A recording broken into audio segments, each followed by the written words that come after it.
Good afternoon. My name is Delana Benakama, and I'm the Equity and Communications Coordinator for the City of Santa Monica. I'm also a member of the city's Government Alliance on Race and Equity cohort, and I co-lead the city's Racial Equity Committee as well as lead citywide racial equity work and the event planning for Black History Month. I'm overjoyed that we're gathered virtually today for a conversation with author Catherine Adel West about her debut novel, Saving Ruby King. Saving Ruby King takes readers on a journey that explores trauma, friendships, and secrets that intertwine two Southside Chicago families for 3 generations.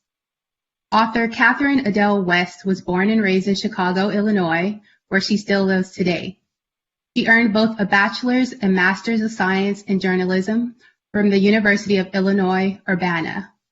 She was named by USA Today as one of 100 Black novelists whose works you should read. I'm especially excited about this event because Catherine and I go way back like car seats. As a young editor just out of grad school, I worked with Catherine for 2.5 years starting in 2009. At the time, she was a senior editor who I looked to for advice and who I affectionately referred to as Lady Catherine. Today's conversation will be moderated by longtime Santa Monica resident, Dr. Karen Gunn. I asked Dr. Gunn to moderate this conversation today because of her background in psychology. There is a lot to unpack in this book in terms of trauma and things that we sometimes don't speak about in the Black community. So I felt that Dr. Gunn was the perfect person to moderate the event today. But before I hand it off to Dr. Gunn, I'm going to ask Kathy to start off by reading an excerpt from her book.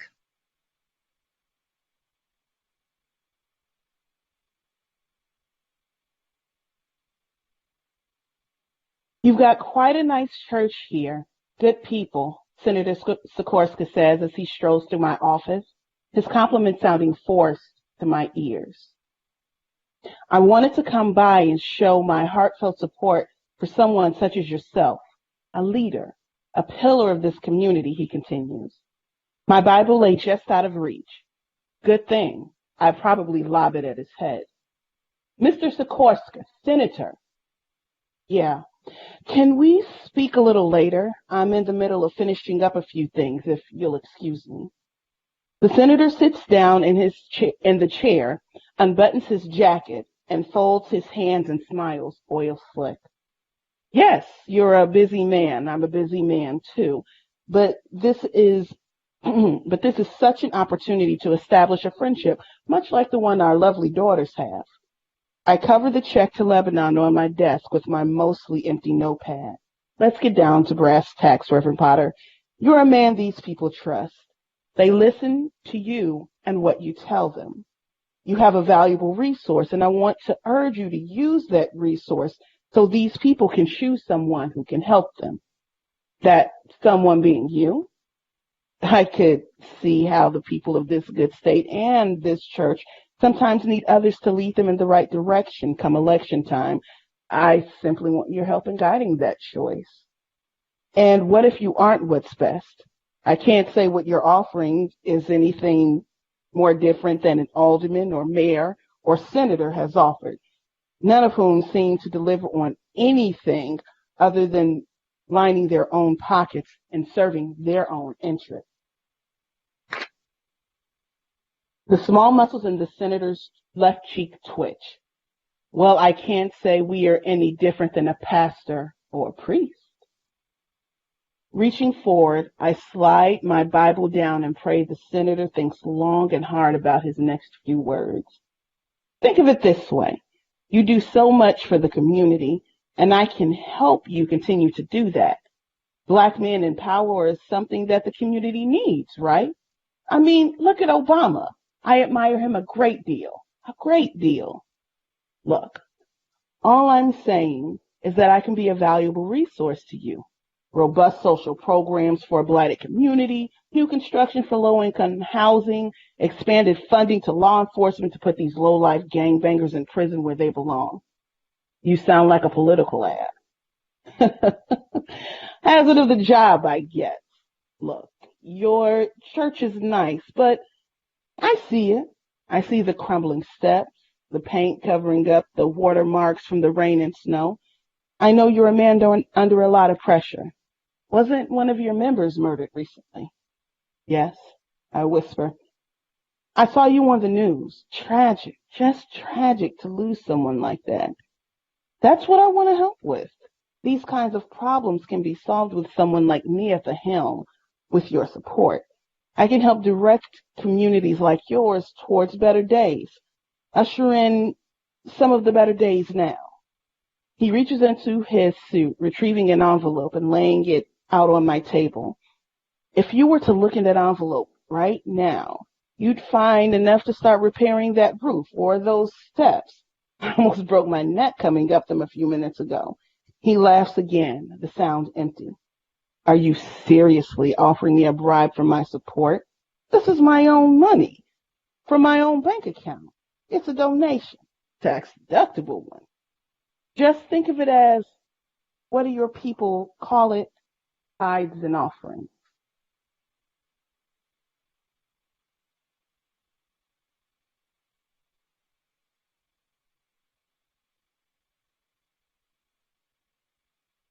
So I'm going to begin, and I want to say welcome, Lady Catherine Adel West, particularly as a Midwestern lady like myself. You from Chicago, me from Detroit. It's really wonderful, and we are lucky to have you here in the midst of Santa Monica on the left coast. So let me start with my first question, which is why this choice of page 87 and 88 for us today? Yes, ma'am. So, Dr. Gunn, the reason I decided to read that was just to give you a flavor and a moose-bouche of a couple of the issues, a couple of the themes that this book deals with.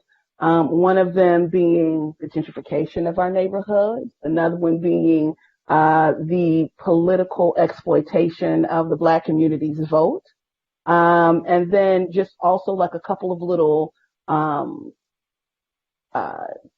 events. You know, I mentioned the death of Alice King, which is one of the culminating, events in the book, and, just like a couple of little places. So I just wanted to give a flavor as to what, the characters are dealing with in their communities and themselves and otherwise. Well, you know what, if I could just kind of piggyback on that, because you may be aware, I'm sure Delana has been a comma, may have sent you some background about what is happening in the Santa Monica community, particularly for those that are part of what's called the Black Agenda, that's advocating for some change and some racial and social justice. Given that passage and your perspective, do you have any proscriptions or prescriptions for those of us who work in this line, in this area, as we move forward, what to think about, be cautious about, or skeptical, if you will? Yes, ma'am. I mean, like, let's just call it. Stop this ma'am stuff. Let's. Dr. Gunn, that's how I was raised. It's okay. It's a sign of respect, period, point blank. It's a sign of respect. It's not a sign of age. Let's face it. You look 30. You look younger than me. So let's not. Come okay. on, let's not play. I just want to let you know you should be comfortable. All right. Okay. All right. So we're all, I think most African Americans are pretty much skeptical of all kind of systems of power, right? Because those systems have been used to oppress and depress us. So I'm always skeptical, as you should be. If anybody kind of comes to you with something that seems too good to be true, like Senator Sikorsky usually is, there's always strings attached to something somebody offers you. I can guarantee that if Jackson would have took the money, Senator Sikorsky would have leaned on him for the rest of his term, as long as he would have been a senator, to get Jackson to get him to vote for him, his cohorts, something going on in the community, eventually being pushed out of the community. Because, like, let's face it, there's this kind of, what do I want to call it? This thing that happens where there's like white flight and then white reentry, right? So a bunch of African Americans start coming into the city. Whites go to the suburbs. Then eventually African Americans become upwardly mobile. We go to the suburbs, whites start coming back to the city. You know what I mean? So there's just this kind of latent and just blatant idea of like, we don't really want to live next to you. Integration is not our thing. We just kind of want to be what we want to be. So I would just suggest that, just kind of be skeptical, and in a way of, when people at first say like, oh, we just want to like help and we don't, see what their intentions are. You know what I mean? Like James Baldwin, I can't believe what you say when I see what you do. Mm-hmm. And then also kind of grassroots organizing, which we've just been bomb at since the beginning.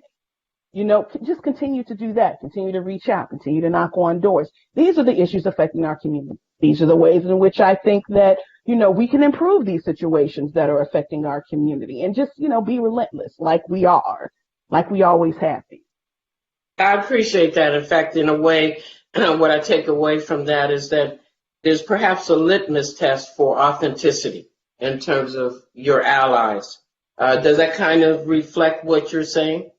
That absolutely reflects what I'm saying, Dr. Gunn. There really is a litmus test. And also, we are not the ones who have to teach you everything. Pick up a doggone book. Like, I'm not the one to sit up here and teach you about all of Black history. This is not my thing.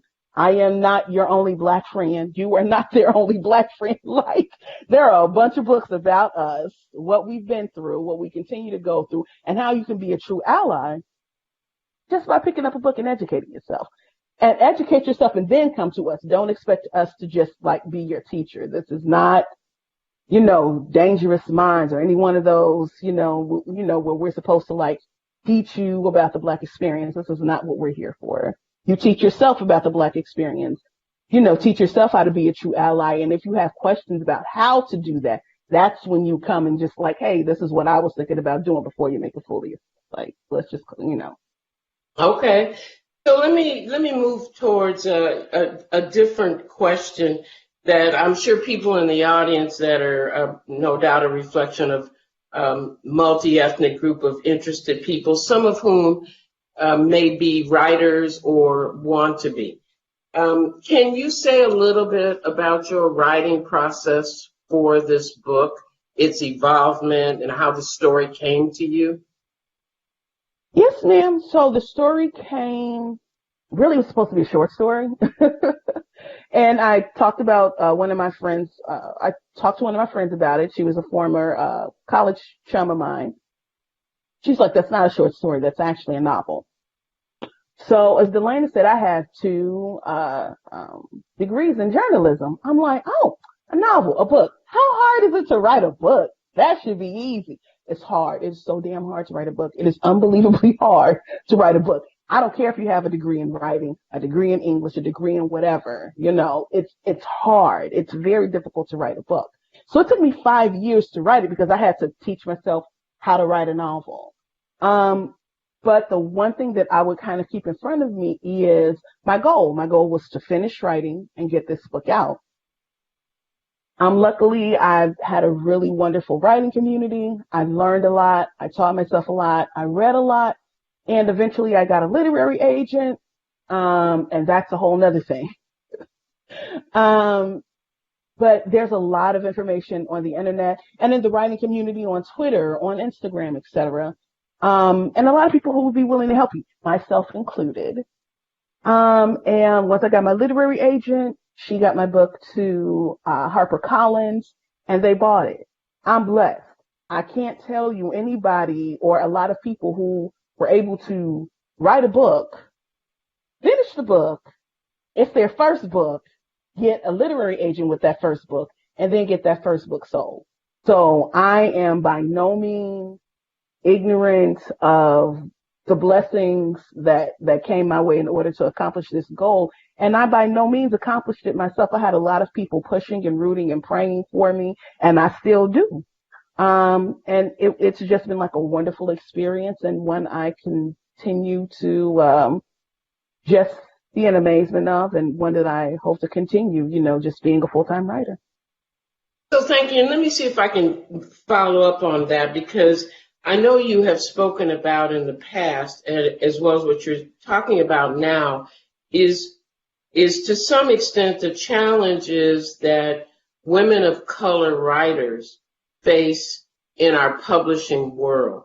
And I think it's a fairly well kept secret about the challenges, the obstacles, and it might be, I think, helpful for our audience to hear just a little bit about how you see the publishing world and what the challenges are. Yes, ma'am. So, out of all of the books that have ever been written, it's about, 1950, 5% of them have been written by people of color. Even less have been written by Black women. The issue is publishing in all aspects is very white. So when you have a story about Black people, about Black women, you run into this wall of people who don't understand the Black experience because it's not their experience. Their experience is the majority experience. So you run into things like, I really don't understand, or I didn't identify with the character, or, I mean, this just doesn't seem believable. And then sometimes you run into people like, this is too Black, or it's not Black enough, and you're just kind of sitting, pulling your hair out, just like wondering, like, what am I supposed to do? What you're supposed to do is just write to your own experience. Don't care about writing for the market. Write for yourself, because it comes off authentic, and you'll be so much more happy with yourself in the process. The other thing is to be relentless. Do a lot of research. What are agents looking for? There are not a lot of African American agents or agents of color, which is horrible. But try to seek out those agents if you can. Also, like I said, just reach out to the writing community, to the, Black writing community, authors of color, and just kind of see what their experiences are. It's not easy, you know what I mean, to try to get your story out there. And because publishing is so white, there are a lot of barriers and road bumps. But the best thing you can do, and I'm just going to keep saying this, is to just be relentless, to just keep trying to follow that dream. I mean, I literally am taking the Toni Morrison track. The first book I got published, I was 40. That's the first one. It won't be the last, but it was the first one. So just continue to pursue your dream, seek out those resources, and do whatever it is you need to do in order to make that, that dream come true. It works. It worked for me. Thank you. So let me go a little further too. Back to, again, the art of writing. In the parade interview that's like sort of my background on you, that was done in 2020. You used the phrase speculative writing, and you associated it with some of the writers of the Harlem Renaissance, James Baldwin, who was one of my favorites, with Another Country, Giovanni's Room, The Fire Next Time.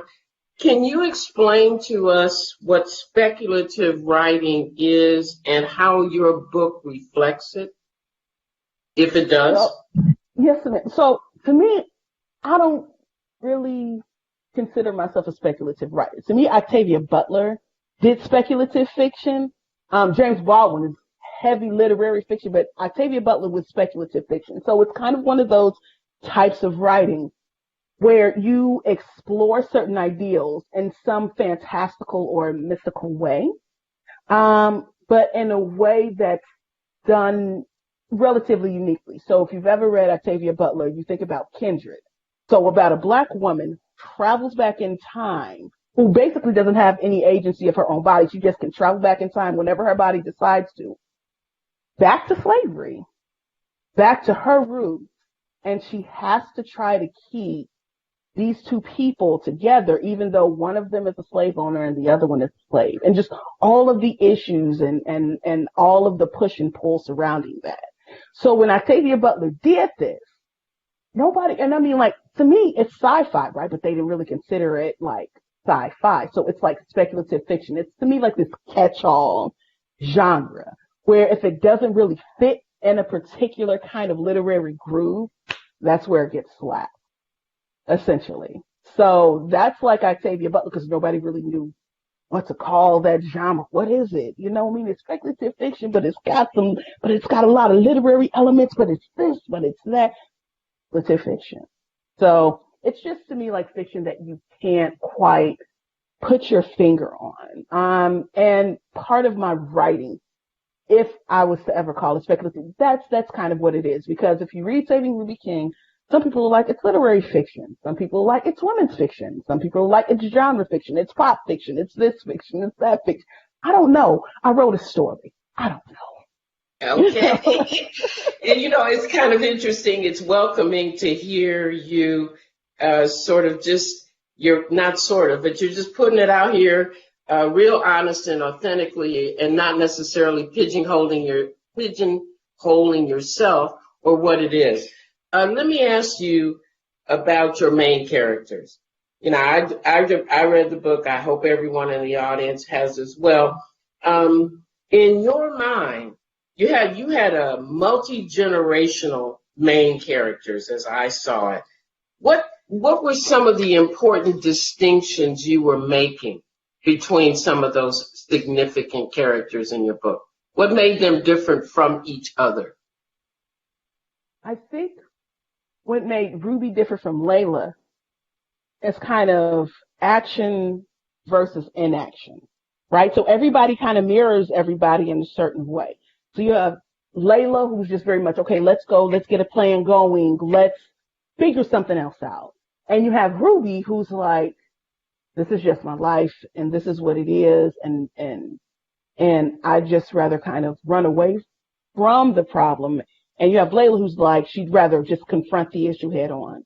And then you have Jackson, and you have Lebanon. You have a man who's like a pillar of the community and a pastor and a loving father, on the surface. And then you have Lebanon, who is, abusive and mean and cruel on the surface. But when you switch to both of them and you look beyond the surfaces of both of them, you see that each has their reason for being who they are, why they are, the way that they are. And then you have Calvary Hope Christian Church, which is a church that I made talk, which is different from all of the other characters because it's an inanimate object. It's an omniscient spirit that sees all, that knows all, and that can kind of whisper in your ear, like, this is why this is going on. This is why people are the way that they are. But just from a very objective perspective. So, in fact, that's interesting because you're stealing some of my questions because that's all right.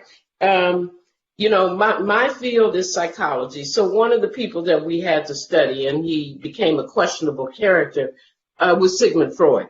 And when I think about your church, what I was going to ask you about is the fact that the church reflected what I would call an edifice complex. It was a building, a brick and mortar that you gave eyes and ears and words and a memory to.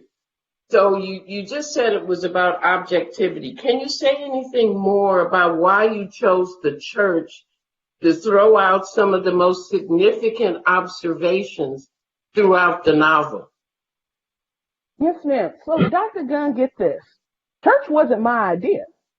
Oh. What happened was, in a very, very early version of Saving Ruby King that used to be called Potter's Wheel, I had a former coworker of mine read it, and his name was Luke Salazar. And he comes to me and he says, it's good, but what would be a good idea if you made the church talk?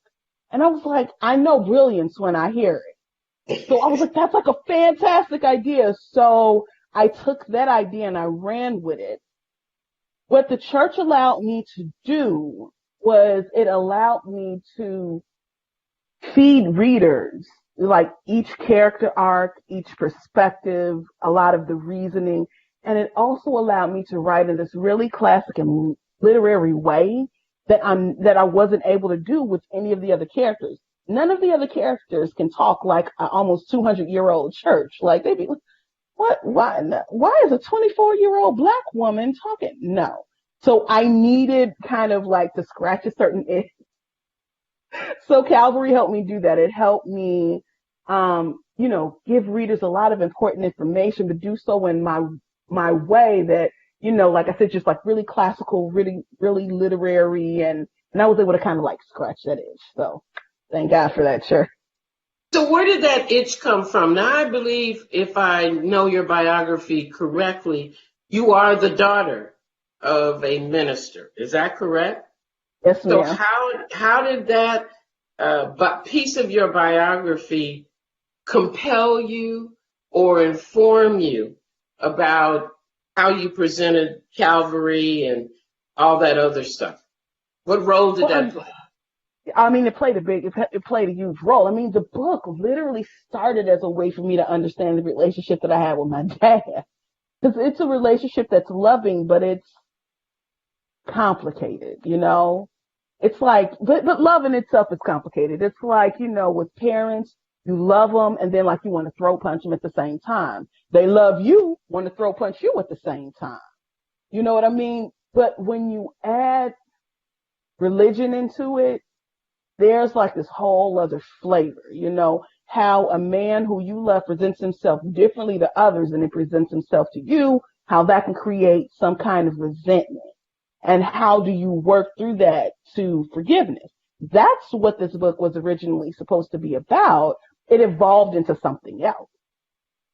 So being, born and raised, in, the Black church, it's just one of those things that like I kind of know like the back of my hand. I know how the church operates, the gossip, the gossip around church, how people operate in church. But I wanted to write this book not in a way so somebody's thinking like, oh, I'm trying to convert them. Like, no, that's not my goal. It's a setting, it's just a setting where these things happen to occur. But it originally was just like, this book was just a way for me to kind of understand the relationship I had with my dad. And maybe make it better.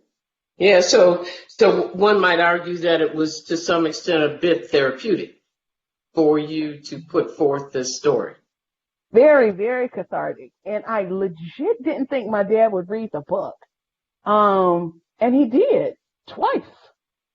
Believe it or not. I was like, do you know that, the character Jackson was based off of you? Oh yeah, I knew that. No, he didn't.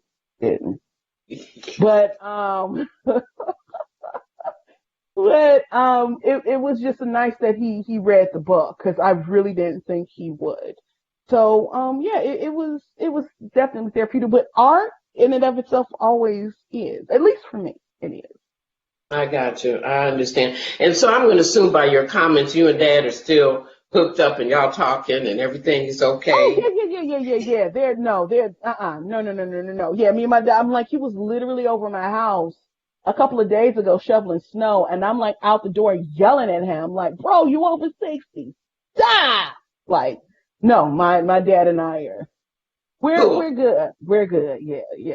That's good. Let me go back to the characters and move a bit away from the main characters to the secondary ones that were sometimes only there for a moment, but may have posed a question or a comment that was pivotal for a main character. I want to say Latrell. I think about Layla's brother. I even think about the woman who came in towards the end and posed some profound questions for the Reverend, who was the cleanup lady, for lack of something. Alma. Which ones of those to you were really important? I'm sure all of them were, but which ones really were bell ringers in terms of moving along the overall plot? I really think if you force me and I have to pick one, Dr. Gunn, I would say JP. Now, believe it or not, I'm working on a little something with Latrell in Lebanon, but it was really JP. JP was always kind of in a way the voice of reason when Layla sometimes just didn't know what to do or where to go. Like, JP was there between him and Timothy. It was kind of them to kind of calm Layla's fire down. JP actually is based on my brother. I too have an artistic big little brother. And he too is very calm, like in situations. I have no chill. Obviously you can tell from how I have none. I wasn't born with it.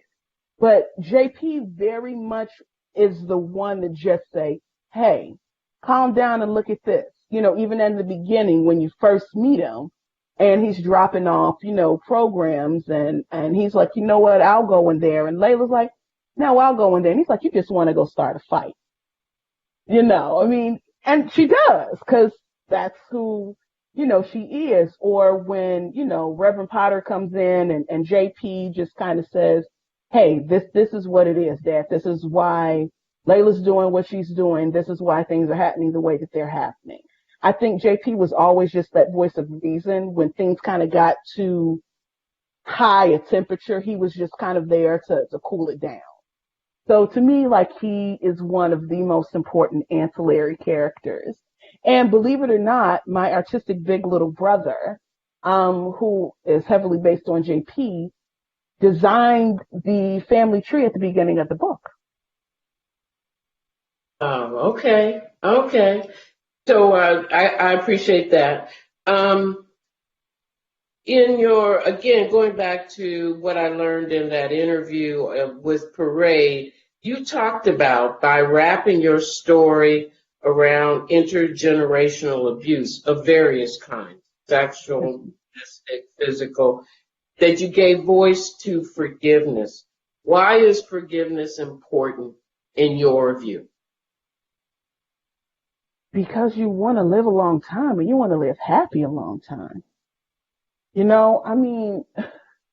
What is the point of holding on to the things that are done to you when it doesn't serve anything? It only serves to hurt you. Bad things happen. Crappy, horrible things happen.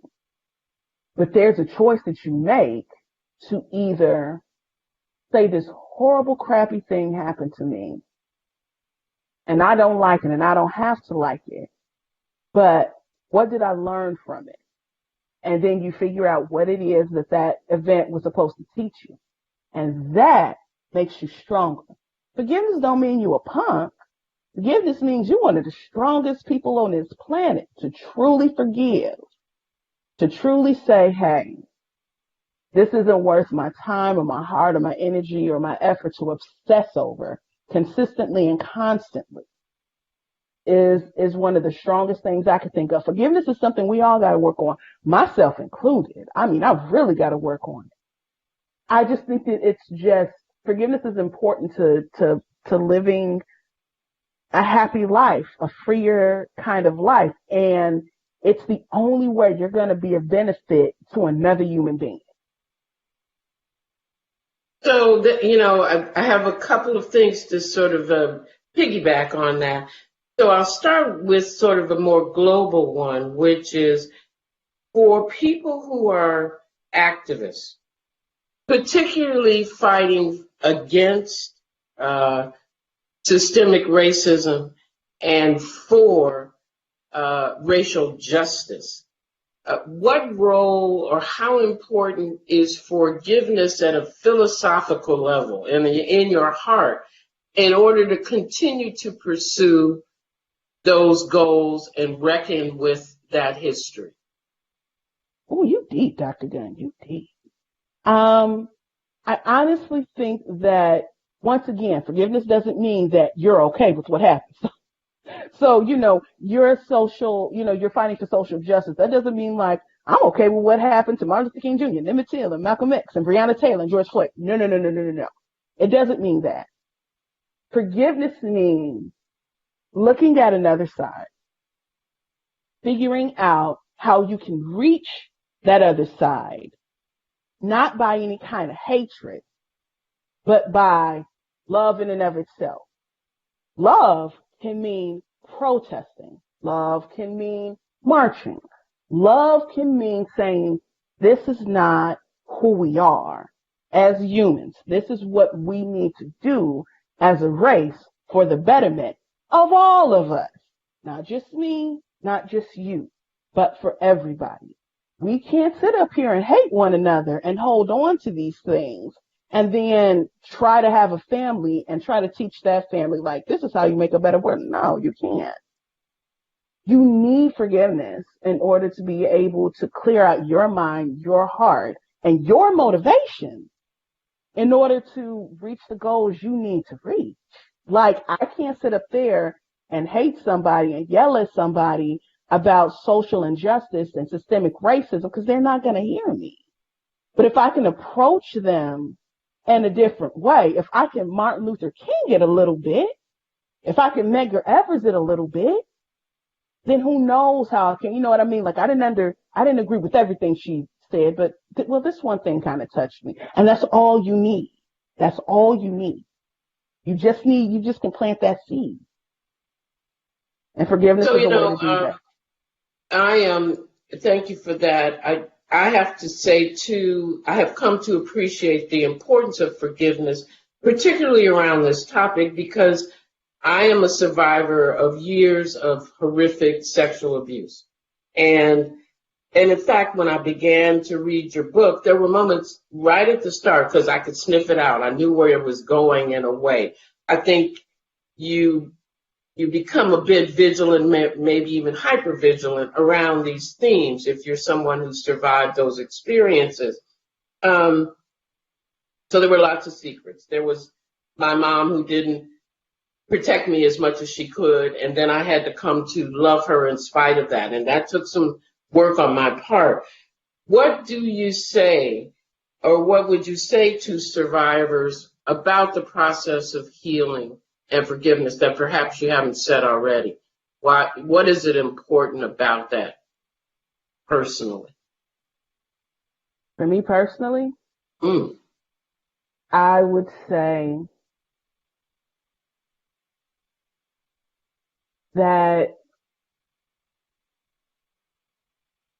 when it comes to the things that have happened to you and the things that you had no control over, it's important to forgive the person, but it's important to forgive yourself. I think the problem is there's a lot of self-blame. What did I do? What could I have done? What didn't I do? Why didn't I? Why couldn't I? And the thing is, none of it was your fault. Yeah. You didn't do anything to invite this thing upon you. It's just a horrible, horrible thing that happened. But the thing is, you got to forgive yourself.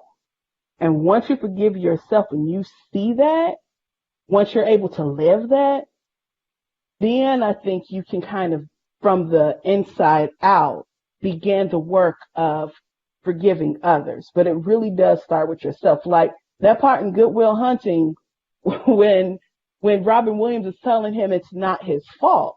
Like, that's a legit moment. Because you may not say it to yourself in those words, but the way that you carry yourself, you hold yourself, the way that you interact with others, the way that you react to others, makes you figure out whether or not you've forgiven yourself, you know? So I think the work starts inwardly and then outwardly can kind of repair and heal and go about that particular journey. But first, it starts inside. So, saving Ruby, did it include acquiring that sense of forgiveness and engaging in self-healing? Was that an important aspect of how she got saved? And even for Layla? I think it was important for Layla. I think there are two different points on their journey, on their healing journey. Layla is a little bit further along than Ruby is, I feel, at the end of the book. But the thing is, they both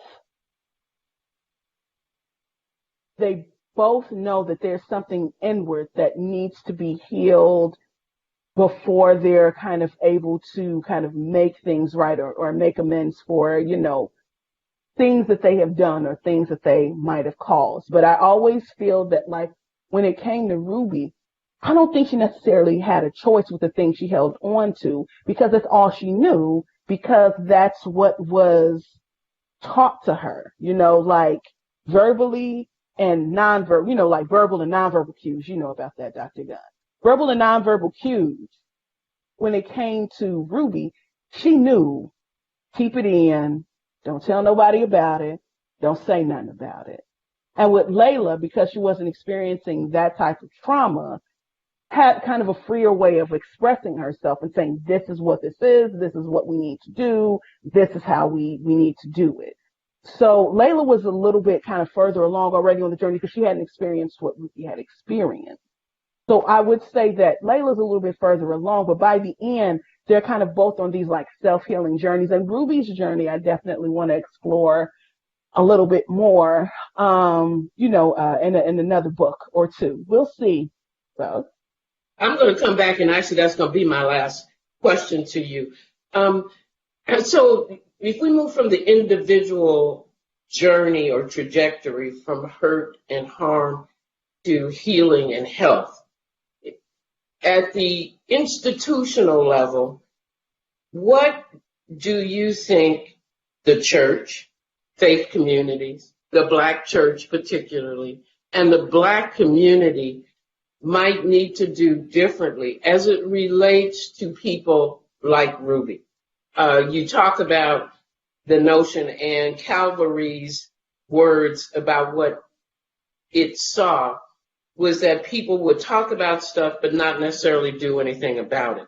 They would observe things but not necessarily come to anyone's aid. What does the church need to do? What does the Black community need to do for people like Ruby, even for people like me? Yes, ma'am. The Black community needs to talk. We need to talk. We have such issues when it comes to talking about, a lot of things that are deemed personal. I said it repeatedly in the book. What goes on in your house stays in your house. I was taught that. You were taught that. We all were taught that in the African American community. Like, you don't tell people family business. It's time we start singing like Aretha, honestly, because that's really the only way we're going to know what's going on. And I don't mean for the gossip of it. I don't mean for the, just I don't mean for the gossip of it. I literally mean for healing's sake, to figure out what's going on and how we can help. I'm talking about for physical abuse, sexual abuse, mental illness is another big issue. We don't talk about it. Like, we've all had people in our family who have, mental illness, but it's either laughed about because we're uncomfortable with it, or it's glossed over. Like, ain't nothing wrong with you. You ain't got to go see no psychologist. Well, why are you taking these pills or something like that? So it's just because we're not comfortable with it. That means we don't want other people to know. Somehow we think it makes us not as strong or less than, or like it's the perception of we don't know how to handle our own business. And that couldn't be further from the truth. So I think as the Black community, we have to get a lot more vocal about the problems and the issues that we're facing, and not just put on such a happy, smiley face when we're in a place like Calvary Hope Christian Church. Because if more people share those things, then we're able to say, okay, well, this is what happened, and this was the result, and this is what they did, to get better. Or to seek out those things like, hey, I had the same issue. And when I had this issue, this is what I did. Or I see you're struggling with depression, and actually I have that issue too. So my doctor's name is such and such, if you want to maybe talk to him or her or get a referral or something like that. I think the problem is the appearance of strength that African Americans that we feel like we need to exude is like our biggest weakness, because then, what do you do when you're being strong all the time? You'll just sit up there and crumble under the perception and the weight of your own strength. So we got to talk. Got to talk, and I appreciate that too, because I work in the field of mental health in addition to other things. And for many years, we talked about how the first line of defense, or who people may turn to first, are people in the faith community. They're people that are barbers and are beauticians, where you sit in that chair and they put that little thing on you, and then you start talking. And so it's been even about training people across those sectors to be ready, because they may be the first line of defense for someone who speaks about their needs and their trauma. Would you agree? I absolutely agree. I mean, truth be told, I'm getting ready to go get my hair done after this, and I got so much to tell my auntie, like it's unbelievable. So, but I mean, I honestly think that's one of those things where I guess we just feel the most comfortable, because it's something that is ours. It's completely ours. It is in our community. It is what we do. These are our traditions, and these are people that you've grown up with, that you've known, you know what I mean, a good majority or all of your life. So then you're comfortable telling your aunt, well, I was dating this guy and then he did this, and your aunt can be like, baby, listen, when I went through this is what happened. So you need to leave him, because this isn't any good. I'm not talking about myself, but I'm talking about myself. Mm-hmm. So, it's just one of those things where, because it's tradition and because it's people that we know, we're way more comfortable sharing than we would in an office setting. And, say honestly, like your psychologist or your whomever is white. Like, how am I going to talk to you about what I'm going through as a Black woman and you're a white man? Like, how is that getting ready to help me? Like, there's something you're just legit not getting ready to understand about my struggles, what I'm going through, and how this affects me specifically. So, yeah, but my auntie Penny knows what's up with me as soon as you're ready to put that, chemical in my hair and lay these edges down. Listen, it's so funny because I just came from my hairstylist, and I'm probably her informal therapist, where she channels what her clients tell her through me. And I keep saying, you need to just set up a chair and a table in the back and let me just sit there. So I can fully appreciate that. You be like, who is it? Lucy on the Peanuts, like psychiatry, like 5 cents? Okay. My mom's a big Peanuts. That's the only reason I said that. Like, that's the only reason. No, I know. In fact, she needs to increase her sign, because it's like 7 cents or something like that. And it really is. You can put a different value on it. Inflation. We got to account for inflation.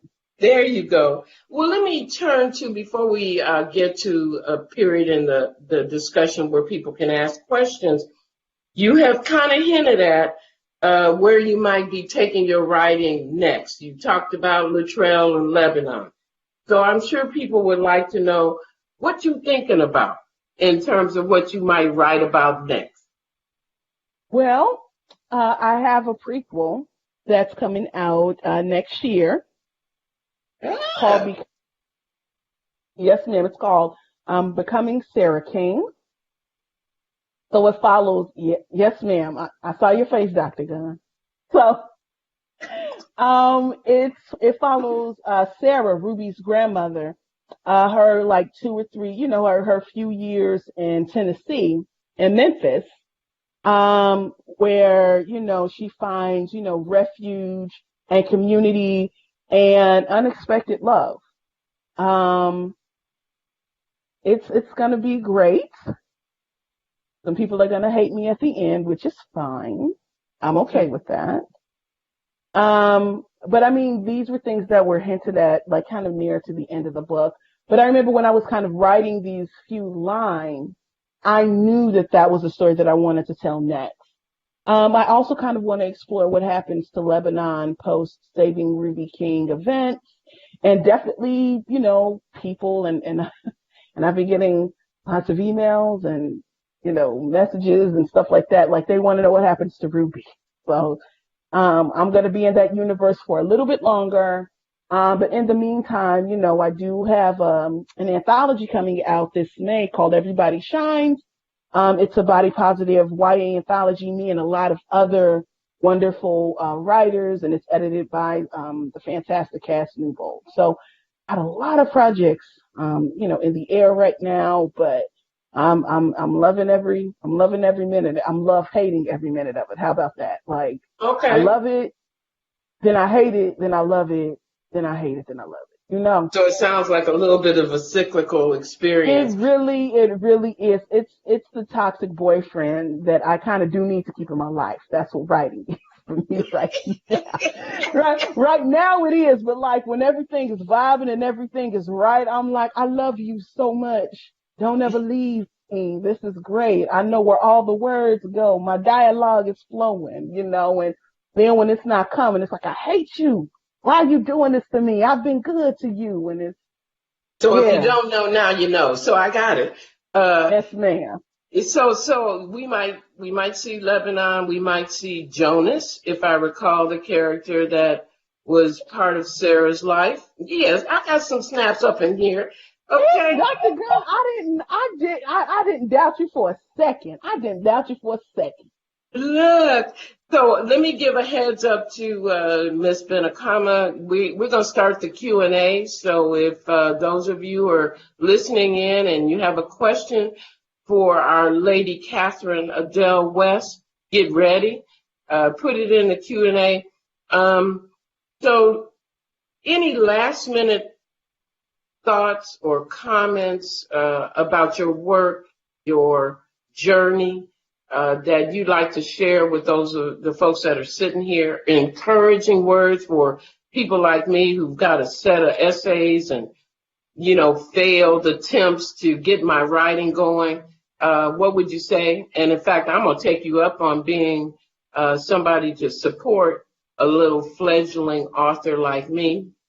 There's nothing fledgling about you. This is what I'm going to say. You're a writer.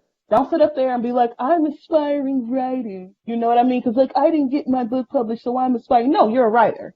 You're a writer. Like, stop putting limits on yourself and your success. Stop, categorizing what you feel success is as a writer, okay? You wrote a book. It took me 5 years to figure that out, okay? So everybody's journey is going to be different. Do not look at my end result now thinking like, oh, so maybe it was, maybe it's something I don't really want to do because it seems like it's a lot of work. It is a lot of work, but guess what? What you want to do and what you love doing, there's going to be hard work involved, but don't let that deter you because the end results are just phenomenal. The people that you get to touch, the people that reach out to you, the people who said like, hey, Dr. Gunn, I read your essays and they really touched me because I really didn't know that this was something that I could do or I hadn't thought this about, you taught me something new about myself. Like that makes all of it worth it. So just continue to write. You know what I mean? And continue to persevere and be brave and don't write for the market. I don't care if vampire books are selling again. Unless you really want to write a vampire book, don't write no vampire book just because that's what's selling. Like, don't. So no zombie apocalypse or anything like that? Unless it's something that your behind was already writing and you just want to sell a book real quick, don't do that. Don't do that. No. I mean, because think about it. I wrote a multi-POV, non-linear narrative about a whole lot of black folk in 2012. So did I think that was getting ready to sell? Oh, no. No. But I wrote it because that's what I wanted to write. And as a result, it worked out. Write what you want to write because you want to write it. Write to your experience. Write to your passion. Don't write something because you just think it's just going to sell because the authenticity or the inauthenticity, it's going to show. It'll, whether you believe so or not, it really will. So just do what you want to do, write what you want to write and be passionate about it and work on your craft. And I guarantee that you will really be happy with the end result. Well, you know what? I'm sure everybody, including me, appreciates the energy that you bring to this. You know, you're jumping off the screen right into our living rooms or wherever the heck we are Zooming from. So I appreciate it. And we've got a question here in the Q&A chat, and it is, how important was editing and your editor to the published version? And did you ever resist editor recommendation? So it's a two-parter. Okay. My editor, Laura Brown of Park Row Books, was tremendously important to the finished product. The book was called Potter's Wheel. It was her idea to call it Saving Ruby King.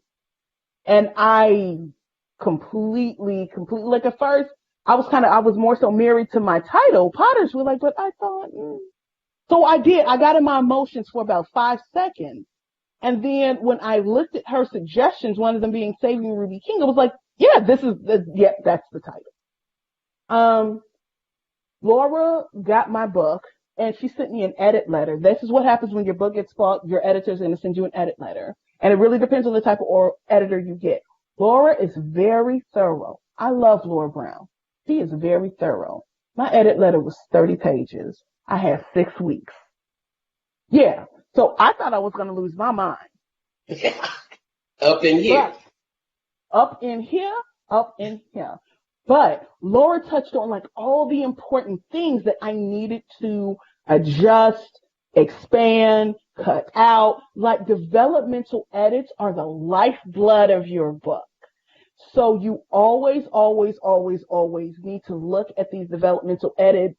And I'm talking, to myself just as much to you, because once I send in this rough draft, it's going to send me another edit letter and I might freak out for a little bit, but then I'll be fine. You have to kind of look at it as like how it's going to make the book better. And once I kind of sat down and broke down exactly what needed to be adjusted, I was like, oh, she's right. That is true. Mm-hmm. Now, Laura's white, I'm black. Are there black book editors out there? Yes, but not a lot at all. So, you have to find somebody who's an ally, who isn't going to want to like writing up your book, who's very, very passionate about the messages you're trying to put forth. That being said, there was one instance of a change that I didn't agree with, but it was a very, very minor change. And it was the copy editor who, didn't understand what this one word meant. The word was sedity. Every black person knows what the word sedity means, what it is, and they happen to not know. That's fine. This is why you're here. So you just sit up there and say, no.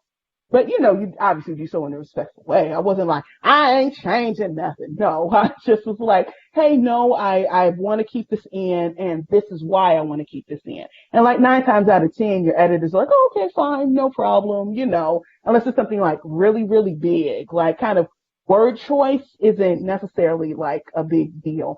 And like I said, literally like 100% of the suggestions Laura made, I agreed with. If there was a change that I didn't agree with, then I'd have said, hey, Laura, I'm not really feeling this change. And then that's when you talk to your editor and you say, hey, I'm not understanding this, like, why this change? And like, this is why I'm not vibing with it. And then you guys can have a discourse about what it is you feel needs to be changed and maybe come to a happy medium, or you find out, oh, yeah, so that's fine. Or your editor's like, you know what, that's right.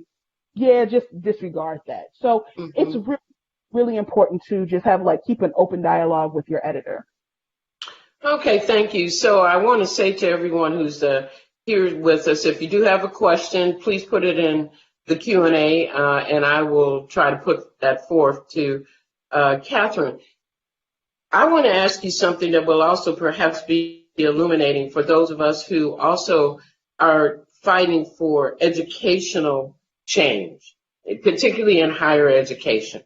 So in this case, for someone who studied journalism, you studied and got these multiple degrees, what were some of the most either challenging or disconcerting experiences about the pedagogy, the teaching, if you will, and the content as it relates to Black writing, Black arts in general? that you experienced while you were studying?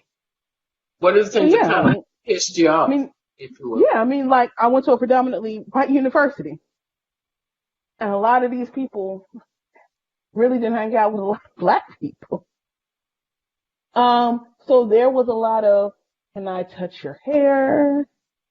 Are your parents together? I didn't know you were white because of how your name sounded. Yeah, so there was a lot of that. And thank God that when I was 19, I was a slightly nicer person, because I was just like, kind of like, oh, this is like more innocent. And like at this point, you're younger and you're black. So at a certain point, you think like, okay, it's my job to educate white people on why these things are the way that they are. Now that I'm 20 plus years removed from that, I'm like, it is not my job to teach you. Figure it out yourself. It is called a library, and it is called the Dewey Decimal System. Go. So there were things that maybe I think should have really pissed me off when I was younger that didn't, because I didn't know to be pissed off. I was just so young and really naive about, what not my duties were as a black woman and a black person, but just what was expected of me and what I should really expect from other people. So there wasn't a lot of things that like at the time pissed me off. Now I think about it and was like, you know what? Had it not been for the Lord on my side, I might have been in jail if somebody would have said this to me at this point now. But when I was younger, it was just like, oh, well, hello, white person. Let me help educate you on, blackness and black culture and black history, even though like that's not what I should be doing, because, I had to learn about white history and all of this stuff and didn't, I had to learn about like, the cherry tree and George Washington and how he didn't tell a lie, which was a lie in and of itself. And then the one little paragraph about slavery in the books, you know what I mean? Like, and I'm talking about from elementary school on. Luckily, I went to a predominantly black elementary school, and I had a lot of teachers who believed in, black history 24/7, 365. So I was very fortunate there, because a lot of us aren't. But yeah, it was just, I didn't really know that I was supposed to be, I was supposed to push back, and I was supposed to be upset and figure out like, this is not how this is supposed to go. So, yeah. So what implications, you talk about how people dealt with you in many ways on the interpersonal level, the touching the hair and the asking you about your family biography, that reveals some presumptions, if not implicit biases, about black folks. In terms of the educational system, because here in Santa Monica, as it is around the country, addressing content and curriculum and how it is compromised by implicit biases and built-in racism. What did people do or not do, represent or misrepresent in terms of content that compromised what people learned in your classes and didn't learn, or what they thought they knew that just wasn't true? Yeah, I think for me, at least on, like I said, on the elementary school level, that was okay. My teachers were African American, so there was like a lot of things that I was able to learn that, otherwise I might not have. On the college level, what really irked me was really just the lack of, when, you were dealing with English and English classes and journal, like, we didn't learn about any African American journalists. Okay. Like Ida B. Wells was not mentioned like at all in any of my journalism classes. And I mean, like, this was the one, like, she exposed so many horrible things going on. Okay. Like, nobody talked about like the Chicago Defender and like, the Chicago Bee and other, African American publications. Like, those weren't discussed. It was journalism. Like, but it wasn't discussed. Like, these are things that, you have to go and find out for yourself. Like, you have to educate yourself about Black history on each and every level in college, because they maybe only offer like one course in something, or like one course in African American history, maybe, especially at a predominantly white university. Like, if I'd have went to an HBCU, it would have been a whole different thing. But since I went to a predominantly white university, there weren't very many, like, the curriculum in and of itself was not at all catered towards me. And I had to build myself around, the practice of journalism and what that entailed, and then how to navigate it as a Black woman. And then all the code switching that kind of comes behind that when you're dealing with, like, the mayor of, like, a town of, like, 20,000 people, most of them college students. So, how I talk to you, obviously, is, like, not how I talked, or would talk to the mayor. So, like, navigating all of that was just crazy. Okay, I got you. Yeah, so thank you for that response. Let me move on, because there are a couple of questions.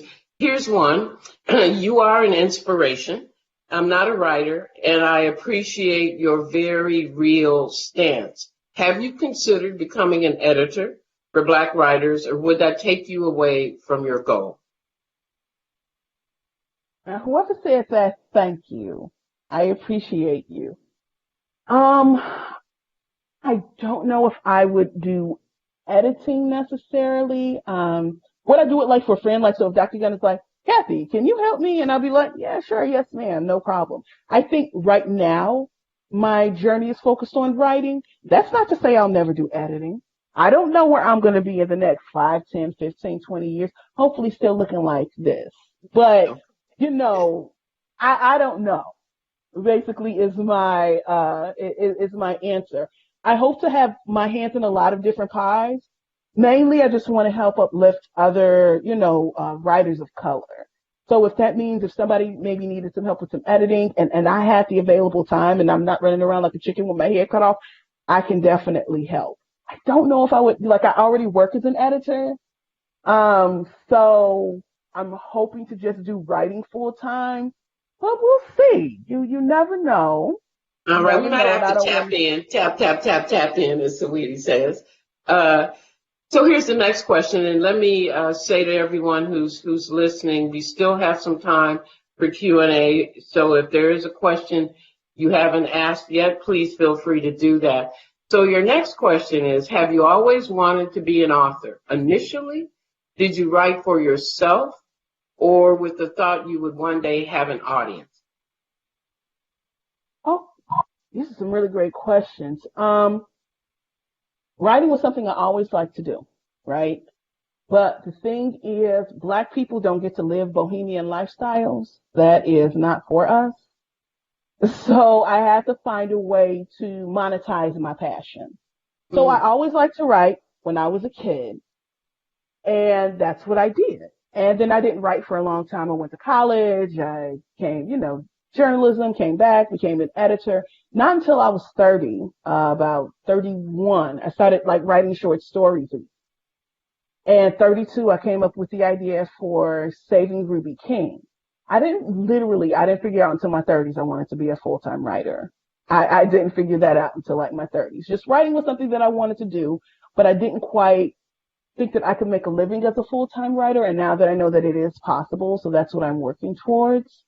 And I mean, I'm happy with, with my path thus far.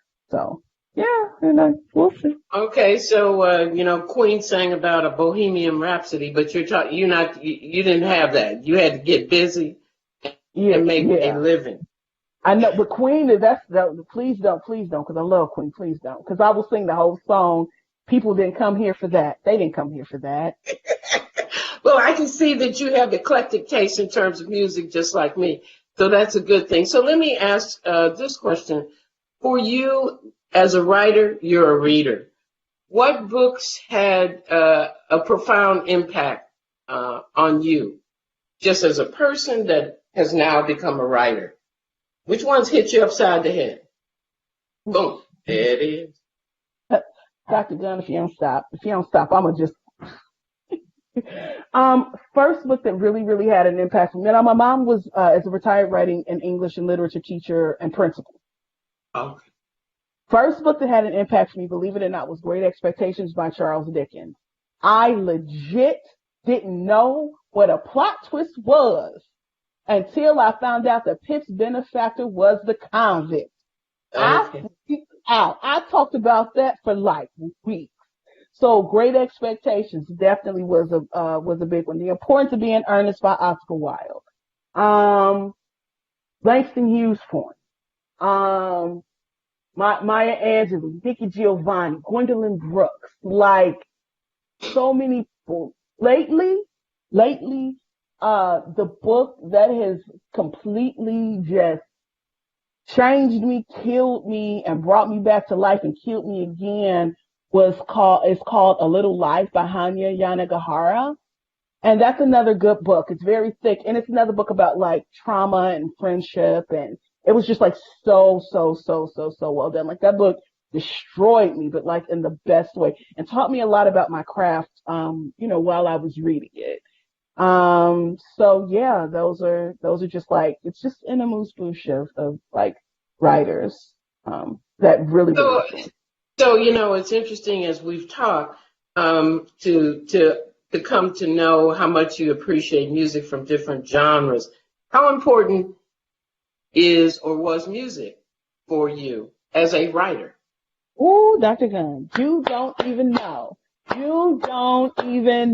Okay, so when I'm writing, I cannot have like a lot of like banging music. Like I can't do it because I need to be like in a certain mood.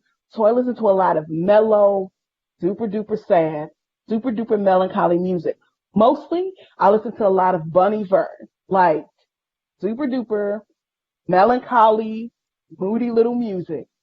And I sit down right here and I write down all my stuff and I say, you go, girl.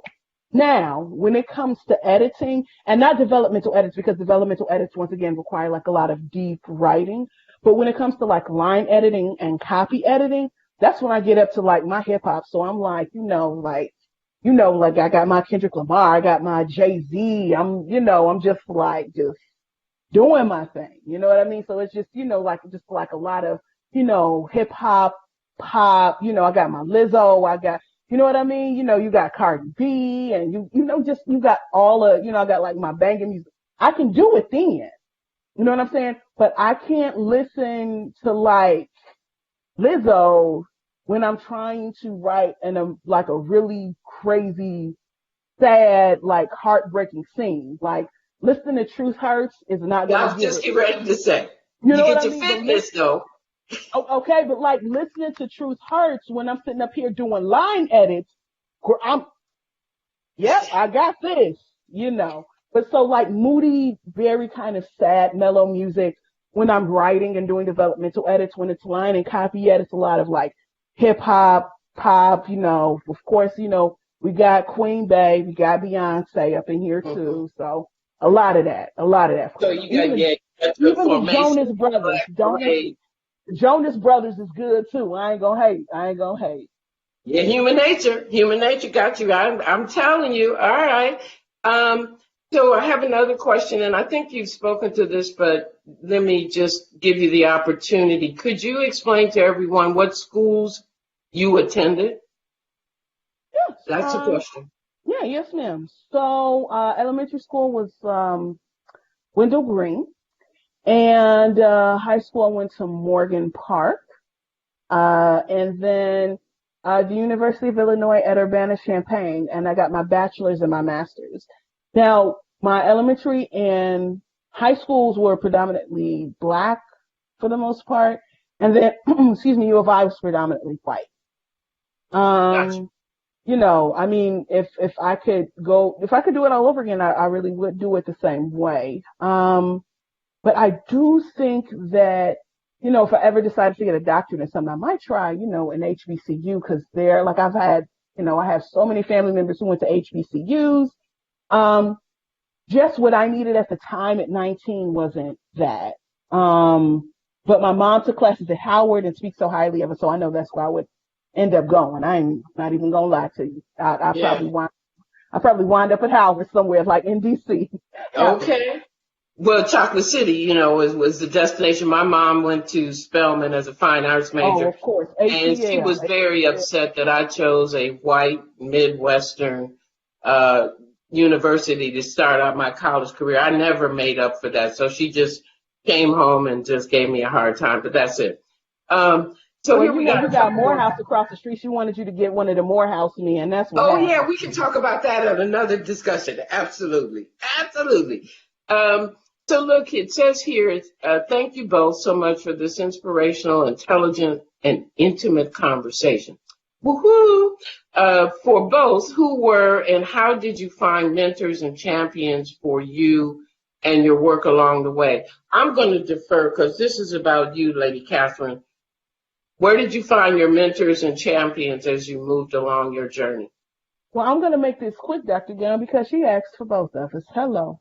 So quickly, my mentors and champions, really legit, my mom. Like I said, my mom was a reading and English and literature teacher.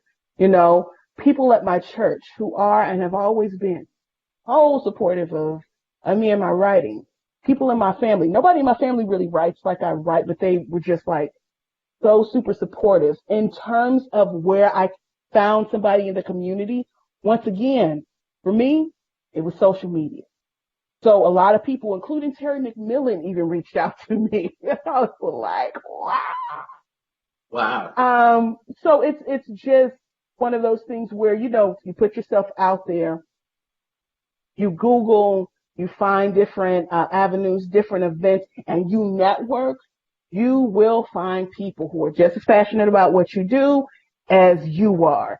And just try to tap into those resources. So that's what worked for me. People in my community and me networking. Dr. Gunn, What about you? Well, you know, now you interviewing me, I appreciate that. You know, I would have to say back to my mom, she was an inspiration because she brought back from Spelman as a fine arts major an appreciation for things that I resisted. You know, that included ballet lessons and weekends and historical museums and the Detroit Institute of Arts, learning violin, which I hated so, piano, which I loved, and guitar, which I also started with, and then I lost my guitar after I did school and it was discovered. But what she did probably put in my brain was an appreciation about a full-blown perspective on music and art and everything else. And she also brought her activism and supported a lot of Black politicians in the city of Detroit who were, you know, groundbreakers. And probably another mentor for me was actually a white Jewish guy who was a founding member of the area that I studied in graduate school in Michigan called community psychology. And he hired me. He gave me a hard time. He inspired me. He expected nothing but the best. He wanted me to think. He sat on my dissertation committee and supported an idea that the more typical white University of Michigan committees would not have approved. So, you know, it comes from two places, family, community, and someone in my educational world who was a groundbreaker. So those were important. Let me move on. We are at 121. Another question was, I see your book is available on Amazon. Do you have a site to purchase books from? And if not, where would you recommend purchasing Saving Ruby King? Amazon, Barnes and Noble. What's your suggestion for this person? Your indie bookstore. Indie bookstore. Your independently owned bookstores. Go to your independently owned bookstores. They need your money more than Jeff Bezos. Okay? He's doing fine. He's doing really, really well. Okay? So if you can, go to your independently owned bookstores, and the book should be there. If not, of course, you know that they'll order it for you. But I'm a very, very big advocate of supporting your independently owned bookstores. Thanks to Amazon and Barnes and Noble, y'all are good, but go and purchase from your independently owned bookstore, if you can. Yeah, I appreciate that as well. And here for us, in Los Angeles, many people are aware that a lot of our independent bookstores have bitten the dust. They weren't doing well before the pandemic. The pandemic has just nailed them, if you will. So, one of the independent bookstores here that carries all kinds of titles from Black and Latinx writers, particularly, is ESOWON, ESOWON, in the Leimert Park area of Los Angeles. Support it. Go there, take yourself a shopping bag, buy up everything, including multiple copies of Saving Ruby King. That way you can gift people, okay, that kind of thing. I think that that's really important. So we've got about time for one last question, and if we don't see any, you've got an opportunity to send us off royally with any last-minute thoughts that you might have about your book, about the journey of being a writer, about the Black community. I'll give you a shot one more time. Yes, ma'am. So just my last thoughts after sharing the stage with the illustrious Dr. Karen Gunn is that Saving Ruby King is a book about family. And yeah, it's a book that has trauma in it, but more importantly, it's a book about victory and coming out on the other side of your trauma. And it's a book about forgiving yourself, the book about forgiving others. And in terms of the African American community, it's about our strength. It's about the strength of African American female friendships. And it's the strength of how a community, if and when united, can do so much good for not just the surrounding community, but for everybody around them and the world at large. And as a writer, I was truly honored to be able to bring that to the fore, and I appreciate all of the support and all of the messages and all of the feedback. It means more to me than you'll ever know. Well, we are, again, so lucky and privileged to have had you join us today. Your remarks, the book itself are just extraordinary, and I'm certain I think I can speak for myself and take the risk that other people will agree. You're on your way. If you got Terry McMillan calling to chat your butt up, chat you up, then this is really like an amazing thing. So someone said, please repeat the name and author of the recent book she read that wowed her. So I think that was the book that you said was kind of a tome. Could you repeat the name of that and the author? It's called A Little Life. A Little Life. A Little Life. And it's by Hanya, Hanya, Yana Gahara. Yanigihara.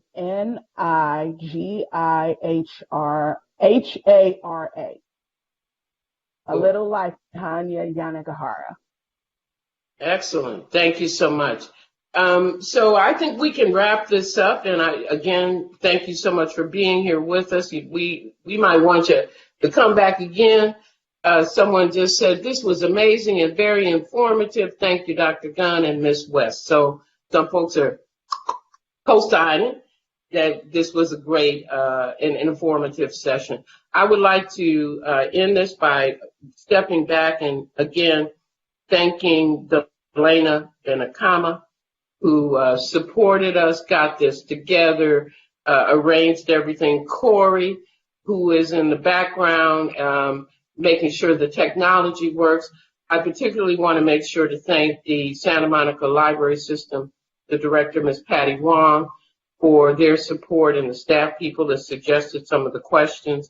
So again, if you haven't read it, and I expect most of you here have, go out and get Saving Ruby King and look forward to some additional writing and publication of Ms. Catherine Adel West. It's been my pleasure. Thank you, everyone, for joining us. Yeah, we gonna catch up on this, okay? Yes, ma'am. I think we've made a nice connection. Thank you, everyone, for being here today, and have a safe rest of your day and week. Take good care, and we'll see you again soon. Bye. Well, yeah.